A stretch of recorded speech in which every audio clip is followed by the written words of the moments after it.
about week 0 coming to Division II football, and this is kind of the tweet here. Shout out to our guy Matt over at d2football.com for the quote tweet, but you can see here the proposal passes. Maybe I should click on that one to make it a little bigger for you. Hey, it didn't make it much bigger at all. All right, proposal passes 89, 80, and 1. I'm assuming the 1 is like an absent vote, like a no vote. I don't know how exactly that works, but 52.66% to 47.34%. So get those contracts for week 0 signed ASAP. That's from Maverick Compliance, who, assuming whoever's running that Twitter account is obviously very in tune with all of the new rules and regulations that are coming to the Division II landscape. But there's, the first thing you realize is that's a pretty narrow margin of victory there, 89 to 80. And I'm very surprised, I'll talk more about it in a second, I'm very surprised that it was that tight.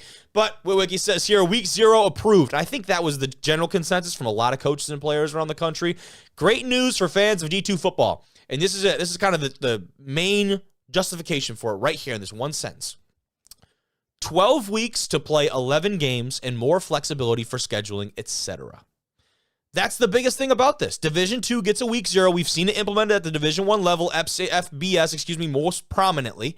And what this does for squads is that now you can incorporate that bye week without taking an opponent off the schedule. We saw Grand Valley this year had a week where they had a bye week, but then they're playing one less game than everybody else, and the whole, that could come back to bite you in the ass. When we talk about the playoff picture and the selection and the committee and everything that goes into deciding playoff teams for Division II football, if you don't play a week, that's one less opponent you can pick up a win against, and we've seen the difference in the margin here of what teams are making it into this Division II playoff. When you have a 28-team playoff, 7 teams from the 4 regions, that bye week could very well be the difference between you getting in and you watching the game on your sofa. So this is big. It allows teams to get that rest. It approaches it in a little bit more of a professional aspect. When you think about the NFL, they get the 2 byes now, I do believe, with the 17-week season. That sounds right. I don't have anyone here to fact check me. I don't feel like Googling it, so y'all can check that out. But I think it's big. I think it's really big. What is slightly less big is the confusing ass-backwards way that the NCAA words it. Proposal 2024-1 passed, they say. And does that mean this was the first proposal out of all the proposals presented? That would be kind of cool, actually. But you can read it for yourselves right here. If you're listening, I'll read it to you. Proposal 2024-1 passed. It says, in football, to specify that a member institution shall not participate in its first contest with outside competition in the championship segment before 1 week prior to the Thursday preceding September 6th. Holy shit. Can you tell? I just ran out of breath because that is the longest sentence I have ever witnessed in my entire life. I'll read it one more time, and I'm going to hold my breath here. In football, to specify that a member institution shall not participate in its first contest with outside competition in the championship segment before 1 week prior to the Thursday preceding September 6th. So it says before 1 week prior, right? So you can play a game 6 days prior to September 6th. Hence, those would be your week 0 matchups, I believe. Why does the NCAA not write this in layman's terms?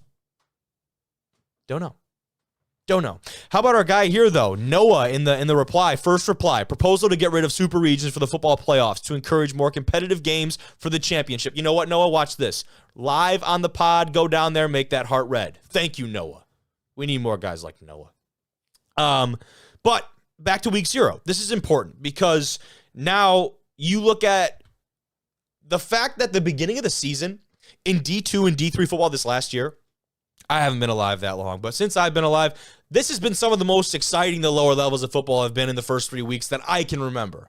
And, why does that happen, Kobe? It happens because you get very interesting matchups, and you get teams that don't typically play each other that are both playing at a very high level, high caliber, and the more opportunities we have for that, I am all 100% in for that. We've already seen a couple really good ones come out. I know one just the other day, UTPB is going to play CSU Pueblo next year in their opener for week 1. And, that's a great contest. One of you could say the top 2, top 3 team in the RMAC versus one of the best in the Lone Star, the best. They won the Lone Star Conference. Unless you make the argument, obviously, Central Washington made a run, but is what it is. 2 top quality teams is what I'm trying to make the point. And so now all that this week 0 does is make more opportunities for us to have some really exciting early football. I mean, you think about week 1 this year, talk about that Grand Valley Mines game. Like, that set the bar so unrealistically high for the season. It was a great game. So I'm all for this. I think it's going to be fantastic. I'm really excited about it. What I'm not excited about is the NCAA still talking like we are wearing white wigs and writing the Declaration of Independence.